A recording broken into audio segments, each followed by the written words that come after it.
বৃষ্টির দিনে আয়োজন খিচুড়ি। খিচুড়ি বাঙালির প্রিয় খাবার, হোক সেটা ডিম ভাজি, হোক সেটা ইলিশ মাছ, হোক সেটা গরুর মাংস, মুরগির মাংস, হোক সেটা মরিচ ভর্তা। আলহামদুলিল্লাহ, আজকে আমাদের বাজারে যাওয়া সম্ভব ছিল না। বাসায় যে খাবার ছিল সেটা দিয়েই আমরা আজকে রান্নাটা করে নিয়েছি। এই যে খিচুড়ি প্রিপারেশন চলছে। আদা রসুন পেস্ট, পেঁয়াজ কুচি, আস্ত মশলা, হলুদ, মরিচ, ধনিয়া দিয়ে হালকা পানি দিয়ে মশলাটা একটু কষিয়ে নিয়েছি।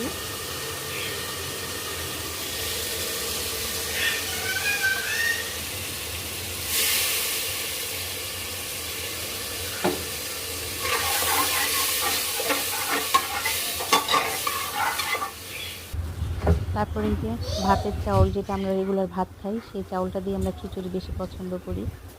এই যে ডাউল তিন রকমের ডাউল দিয়ে আমি ধুয়ে নিয়েছি। এই যে বাইরের ওয়েদার দেখেন, বৃষ্টি, ঝুমঝুম বৃষ্টি।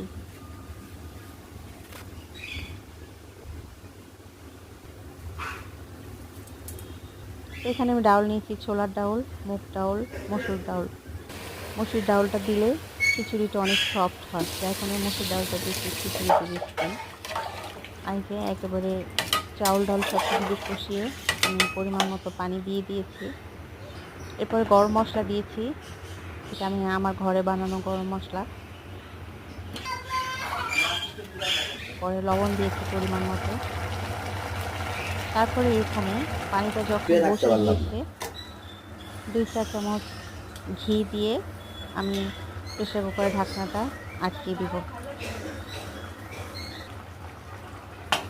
ঢাকনা দিয়ে আটকে আমি 2টা সিটি দিব।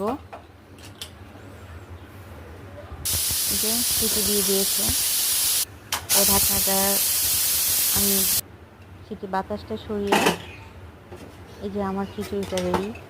দেখেন কেমন ঝুরঝুরে, একদম সফট একটা খিচুড়ি হয়েছে। আলহামদুলিল্লাহ, মাশাআল্লাহ। তারপরে এই যে মরিচ ভর্তা আর অল্প কিছু শুটকি ছিল, শুটকিটা ভুনা করেছি। শুটকির রেসিপিটা ইনশাআল্লাহ আরেকদিন শেয়ার করবো। এই যে আপনারাও আসেন, খেয়ে নিন। আসসালামু আলাইকুম।